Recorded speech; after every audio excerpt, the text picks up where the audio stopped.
ભરૂચ જિલ્લા જેલ ખાતે 1 ડિસેમ્બર વિશ્વ એઇડ્સ દિવસ નિમિત્તે તારીખ 3/12/2024 રોજ વિશેષ જનજાગૃતિ કાર્યક્રમ આયોજિત કરવામાં આવ્યો હતો। Gujarat state network of people living with HIV AIDS district AIDS prevention control unit Bharuch civil hospital તેમજ પ્રયાસ સંસ્થા દ્વારા સંયુક્ત રીતે ચાલી રહેલા પ્રિઝન ઇન્ટરવેન્શન પ્રોગ્રામ અંતર્ગત બંદીવાનો માટે ચિત્ર સ્પર્ધાનું આયોજન કરવામાં આવ્યું હતું।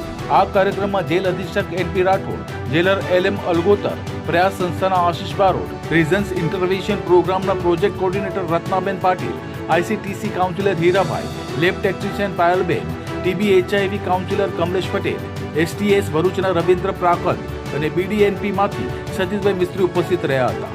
કાર્યક્રમ દરમિયાન બંદીવાનોને HIV એઇડ્સ, TB તથા હેપેટાઇટિસ અંગે વિસ્તૃત માહિતી આપવામાં આવી હતી તેમજ બચાવ, ઉપાય, તપાસ, સારવાર અને માનસિક સહાય અંગે માર્ગદર્શન આપવામાં આવ્યું હતું। વિશ્વ એઇડ્સ દિવસ 2024નું સૂત્ર take the right path, my health my right theme હેઠળ બંદીવાનો દ્વારા ચિત્રોની રચના કરવામાં આવી હતી જેમાં HIV સાથે જીવતા લોકોના માનવ અધિકારોના સંરક્ષણ અને કલંક ભેદભાવ મુક્ત સમાજ બનાવવાનો સંદેશ આપવામાં આવ્યો હતો। ચિત્ર સ્પર્ધામાં ભાગ લેનાર બંદીવાનોને પ્રોત્સાહન કરવા પ્રથમ, દ્વિતીય અને તૃતીય ક્રમાંક દ્વારા પુરસ્કૃત કરવામાં આવ્યા હતા। કાર્યક્રમ અંતે ઉપસ્થિત મહેમાનો દ્વારા બંદીવાનોની કલા અને જાગૃતિને બિરદાવવામાં આવી હતી।